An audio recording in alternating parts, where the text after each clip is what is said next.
FPX's weird Viper wall? Yeah, this thing just dominated one of the best aimers in the world. But how?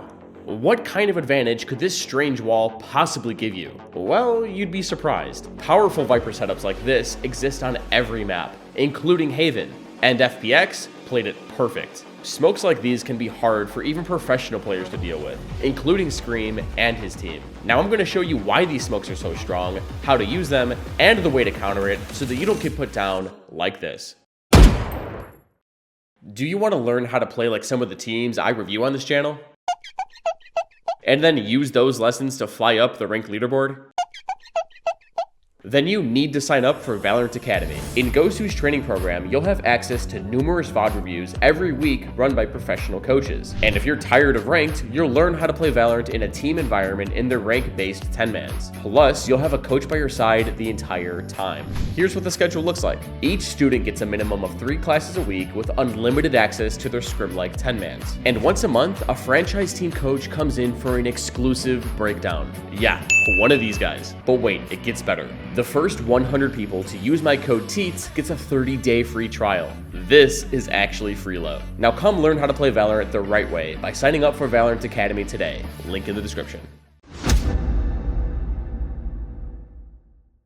These two teams just closed out a 6-6 half. We have a nail-biter. Both teams have pretty off-meta comps with Karmine Corp and no duelist, but a KO instead, and FPX are running a Viper and a Chamber. We're in for a good one. Squidward tentacles! Yes! Yeah!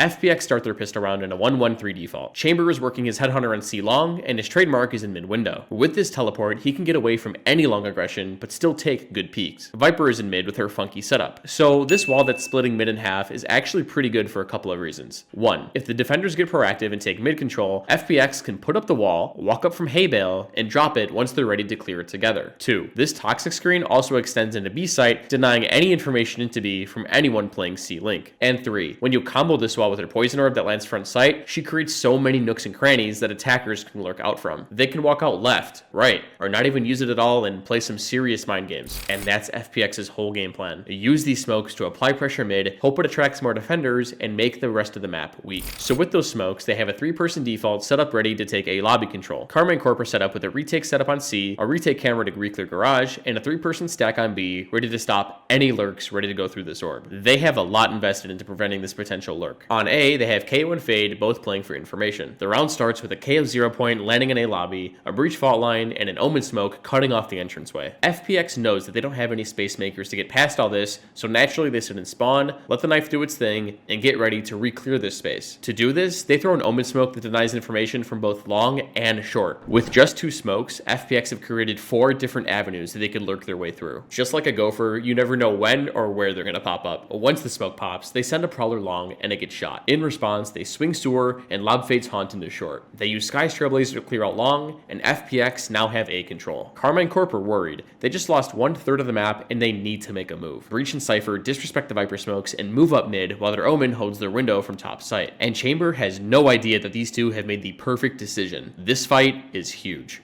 Actually, from the very, you can see over the top of that poison orb. Oh. FPX are now in the hot seat. They just lost all mid control, their flank watcher, and they're forced to rush into A. But Karmine Corp have the read, and they try to retake quick. Yep. I think they have the site for now. Surely you don't test this. Do they burst this? They actually are. They're pouring towards the site. And I don't know if I love that yet. Berlin and I Yang make light work of it. But FPX were ready, and without a space maker, KC are going to have a rough time getting out of this choke point. If they choose to retake like this, their timing needs to be perfect with their flashes. Unfortunately, Breach saved his flash for next round, and without it, FPX put Karmine Corp in a blender. Now, typically when teams lose their pistol round, they either save up and get ready to full buy for the next round, or gamble and force to try and win to give themselves a strong economy the next round and force the enemies onto a save. But I've never seen a team buy like this. Karmine Corp have decided to all buy sheriffs, 2 of them buy half armor, and Breach buys all of his utility. Huh. Okay, well, this must work for them in practice, so let's see how it works in game. They start this round with Cypher getting early info with the spy cam on C, 2 players on B still respecting this Viper utility, and Breach and KO on A. Back-to-back rounds now, Karmine are committing at least 2 people on B site to watch these smokes that Viper keeps flashing up. But doing so makes the rest of their defense thinner and weaker. Keep this in mind. FPX start in a passive default, and they know that Karmine are on a low buy and don't want to run into any aggressive shenanigans. Except for Omen. He can't sit still. Omen teleports into this cubby and gets stunned by the breach and tagged by KO's knife. Now, from what I've heard, it's sometimes pretty hard to hear on LAN, so Scream doesn't know that Omen TP'd and forgets to clear this corner. When Scream goes down, the rest of his team decide to forget about Viper's lurk smokes and come over to stack A. They're on a low buy, so they're okay with taking risks and trying to funnel all their weaker guns into one area. Since Breach just gave up long, their response is to retake short. Could tee them up for more. We do see Sheriffs out. Light armor for XMS. And a stack 3 towards Sewer. They're going to continue this look as well. Nice shots. Only Navera to find any damage on the other side. Otherwise, pretty much. It was a good attempt, but the Cowboy buy doesn't work out. Now their money next round is going to be rough. Because of their Sheriff antics last round, KC have to buy 2 rifles, 2 Guardians, and another Sheriff. This is a tough buy round, and Karmine Corp are still showing a ton of respect towards this Viper utility. They start 3 on B, their Cypher anchoring down C, and KO is on A. Okay, now here's the issue. A Viper's best use on offense is to set up awkward lanes for your team to lurk through. You see this done on every map. And if not played around properly, the defense can get timinged and get heavily punished for not paying attention to these potential gaps that Viper creates. But there's a couple different ways to play around these. You either fight in front of her smoke so that she has to swing into you, or you use your Sentinel utility to hold the gaps, and you worry about them when your utility goes down. This means that Karmine Corp needs to shift their Cypher over to mid. They don't have anyone to safely fight in front of her smokes like Jet, Yoru, or Chamber, but Cypher's Trapwires are perfect for the situation, because unlike Killjoy's utility, they can't be smoked off. So what Karmine Corp needs to do is place his Trapwires in such a way that it shuts down these question marks. FPX want you to play like Karmine are. They want you to fall into their mind games and stack around the smoke and keep multiple people here to watch it. Like I mentioned, this leaves their A and C hold much weaker. This is a very dangerous way to play Haven, and Karmine need to adapt. FPX start in the same default with 3 towards A, Viper in mid, and Chamber working C. This time, KC start the round by spamming B window while their Omen holds the swing. Doing this can land a major chip damage, or in this case, break Chamber's trademark. But it survives. After lighting up this wall, they spread back out, but leave KO all by himself. Poor little robot guy. And FPX showed the same default utility as before. They want to condition the defense that they're going to lurk through this smoke and use it to take map control. Once the KO knife and their smoke both pop, they prowler through short and use a Viper snakebite to prevent anyone from peeking from long without committing to bricks. They use Sky's Dog to clear out long, and so far, this round looks extremely similar to the first. FPX get ready to take the site, but at the last second, their Viper calls out, Guys, they've rotated out of garage, come back! So the spike comes back to Viper, and just like the last round, Karmine get proactive in mid. They don't push any further because Scream peeked out of heaven and noticed that they never committed to sight. Hold your ground. Omen passes by Viper like 2 ships in the night, but Chamber knows something's up. Why you hyper-focused on his skill, punished on it, the trade is good from Berlin. And you could see Shin considering if there was something to be done with this one. He's been noted. He's trying to get aggressive with it at the timing. Trades go down in mid, Cypher flies out a window, and it's turned into a 3 versus 3. In response to Karmine stacking mid, FPX dart back to A. Because of the amount of pressure Viper smokes have been creating mid, their A holds have been weak all game. But Scream isn't getting smoked out. He's got to go huge with this. He's seen at least a gun barrel there. Lovely shots on 1 and a second. Scream. 30 seconds left. Stunning aim. But he needs final one here if he wants to secure it for himself. Scream bailed out his team with his Guardian, but Karmine needs to make an adjustment to these Viper smokes if they want to effectively hold A.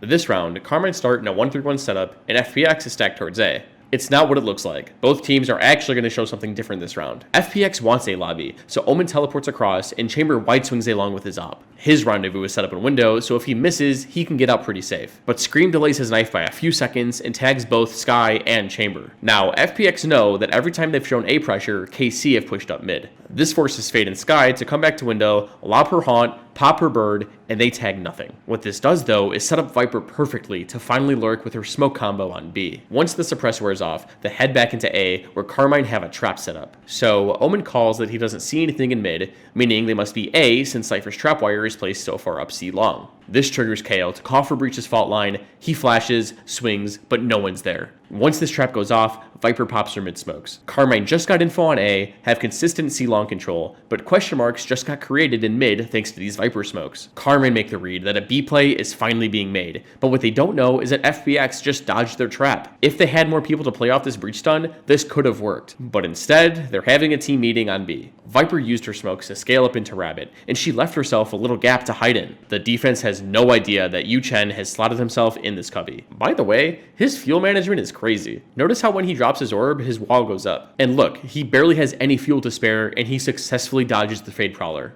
It's actually what that knife just revealed.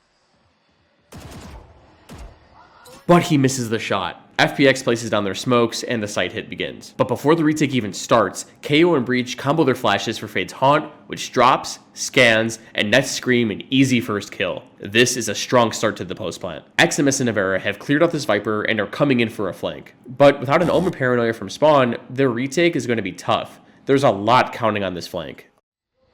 And now 4 to work through. Flank on the way. What? Scream deleted.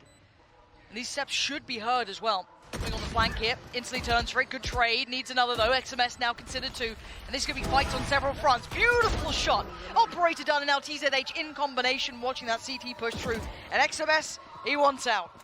Viper hears these two defenders running on the flank, so her and Sky set up in a perfect crossfire. Viper trades her teammate out and stalls the flank. With their biggest piece of retake utility in Omen's Paranoia stuck in A lobby, Karmine has no choice but to funnel out of spawn and get put in a blender by another strong crossfire. This was a textbook post plant from FPX. Karmine Corp needs to adjust. They cannot keep stacking B.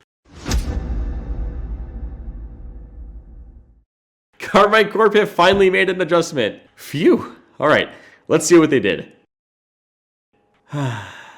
They swapped KO and Omen. FPX's plan is working perfectly. Their smokes are creating so much pressure on B that A has been wide open this whole game, and they know this. So they got 4 players on A, and Chambers holding map control on C and in mid. And Karmine still have a forest ag towards this one half of the map. FPX throw their default Viper utility, get spammed by Karmine through the wall a little bit, heal, and wait out the KO knife. They throw their same Omen smoke as well, but they decide to contact up. And this is actually pretty good matchup recognition. They know they aren't facing a Jet or Chamber, so playing contact is a safe option. Once they get down short, Fade catches an insane timing, and she pops her Nightfall, and the execute starts. Now, this single person site setup isn't going to work. Omen's TP is great and all, but he isn't Jet, and he doesn't have a dash. You cannot let your smokes be trying to get one and get out like a Chamber would. This game plan is failing. FPX are abusing A and getting the spike down every single time. Karmine Corp attempt to go for a 3-person retake from heaven, but without their smokes, it isn't worth the risk and choose to save. Whew. And FPX are looking rich.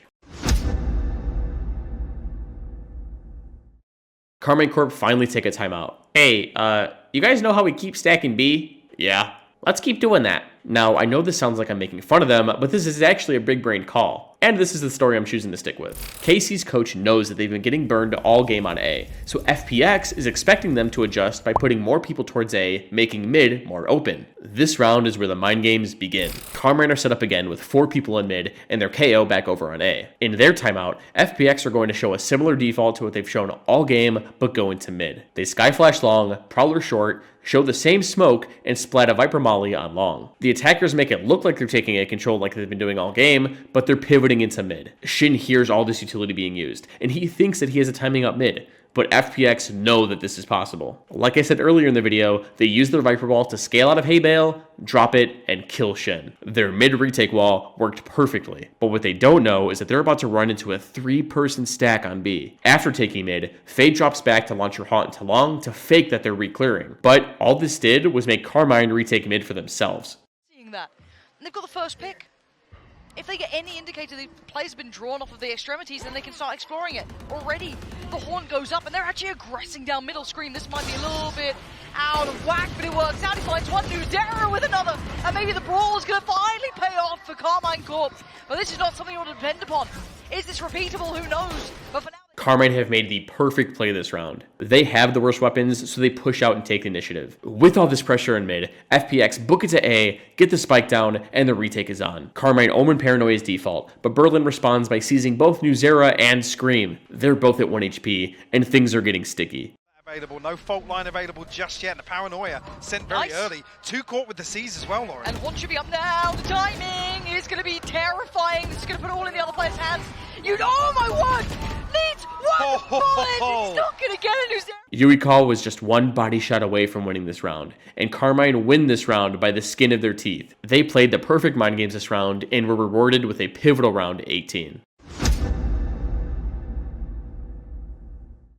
Karmine finally gets KO some help. They start this round with Breach alongside KO on A, Fade and Omen on B, and Cypher C. They have Omen holding window in mid with an op. FPX start the round by faking their A main default, but immediately start heading back to B. They're calling Karmine's bluff. No way they keep stacking B. They think that Karmine finally made an adjustment and are finally putting people on A. So let's use our smokes and head into B. And they understand exactly how this setup works. FPX knows that someone can spot them if they stand top site, so notice how no one comes from window. They all scale through hay bale, use their wall, and when they're all ready to hit the site, they drop the orb and strike. Look how close they are. Yeah.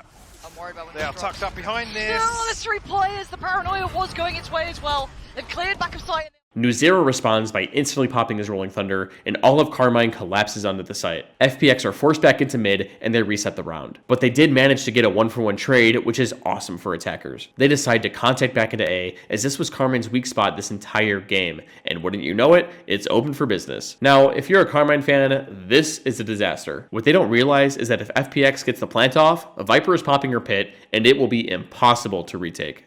For Karmine Corp. Still got Karmine can't retake, and because of their lack of proactivity on A, they're forced to save into match point. Wait a second. They're not saving? Oh, please don't tell me they're gonna go for this. Gun down on B site as well. These trades would have to be unreal for it to work out and Scream some.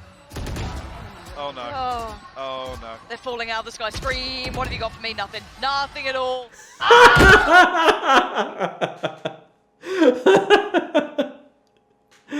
Oh boy. Okay, so I don't think that Karmine Corp actually adjusted or anything. And to be fair, adapting like this on the fly is really hard, especially when playing against a wacky comp like this for the first time. But it's important that we learn from it. With the Cypher Trapwire in front B, or even on the sides of the smokes, I feel like a lot of their problems would have been solved this game. But that's okay, you live and you learn. In this round, FPX start all 5 players in mid, and they're going fast. Every round they've gone slow, have defaulted, but not this round. They sprint through mid, pop the wall to protect the fade, and she uses her ult. Something going oh so right for FPX. Quick intentions towards the B site. Lots of utility poured on through. Karmine and their 3-stack on mid are flustered and are forced to back off. Shin pops his counter ult, but it does nothing. None of his teammates are there to follow up, and it's wasted. But for the first time this game, Karmine has finally pushed up A and have solid A lobby control. Only this time, it's too late. Nevera kicks off the retake with a paranoia backside, and his teammates funnel in. Little do they know, Berlin is hiding in this Viper's orb, he swings and takes down the controller. This is a disaster. Retaking B without smokes is near impossible. Paranoia not going to catch anything. Nobody in backside. Berlin playing inside his poison orb could cause problems for Karmine Corp.